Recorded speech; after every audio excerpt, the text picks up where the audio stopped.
All the people that we have on the show, they're the best of the best. I mean, real estate, getting into the real estate business, I mean, I think they would all agree is not that difficult of a task. And there are too many people, too many professionals in the industry.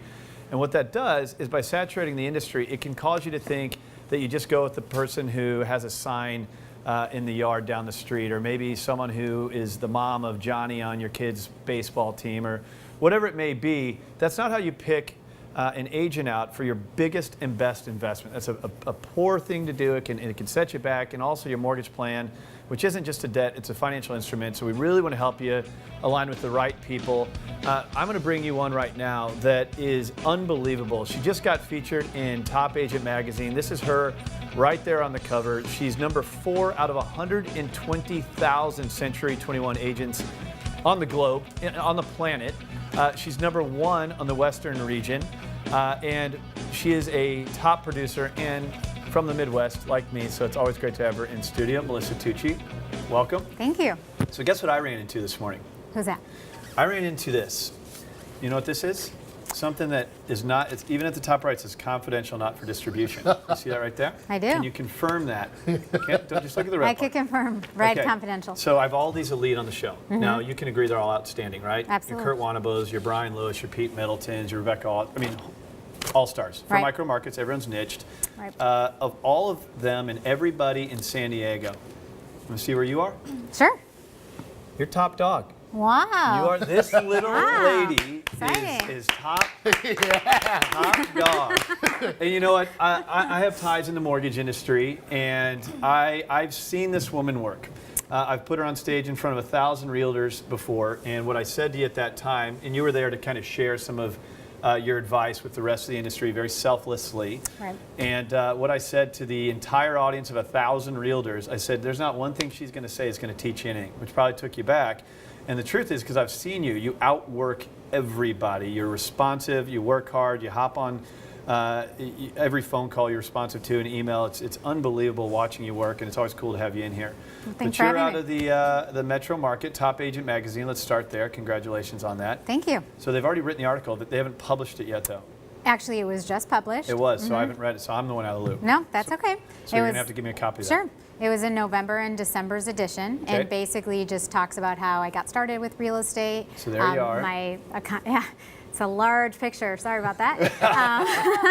And it's just talks about what I've done. Keep scrolling down, guys. Yeah. There's a just different press listings release. I've had.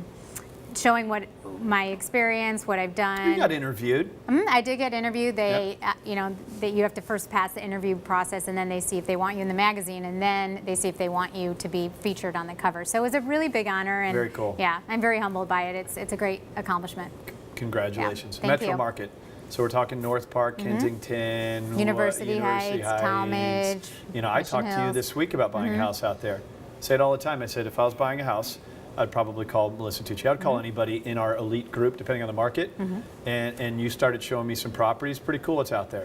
Well, actually, the metro market, if you compare from last year, is up almost 19% in value. So it is a really good time. Are you trying to tell me that I'm late to the game? No, it's increasing in value, so it's never too late to buy. Absolutely not. So, and I own real estate in other places as well, and so a lot of investment properties. But I just think now is a great time to buy, leverage, and I just love that area. It is changing. North Park specifically is changing.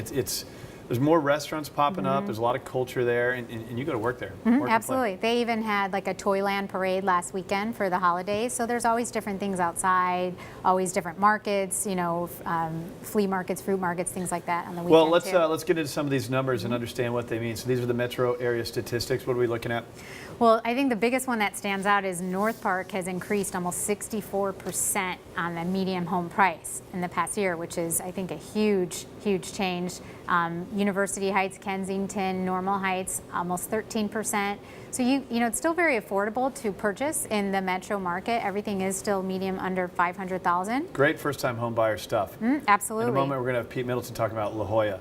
So there's a gap there between affordability. Of course, La Jolla is obviously a beautiful market, but first-time home buyers, what a great place if you're just recently married, have a kid, have a family like me. I don't have a family, but I have a dog. Sure. You can get the yard out there. Really affordable, and you skip the HOAs, which is kind of cool. And there's a lot of dog parks in the neighborhood, too. There are dog parks out there. You're starting to teach me all of these things Right. as we explore this. And it's a lot of fun. Really, getting in the market, even if it's not my first time buying, it's fun. So if you are a first time buyer, it's a cool thing to do, get out there and do. And when you're on the radio show this week, we had people reach out and wanted to connect with you. And so I hope people continue to do that today. Now, you wanted to touch up specifically on, it's December. Just got out of Hanukkah, approaching Christmas, and then New Year's. So a lot of times people really turn off before even that, Thanksgiving.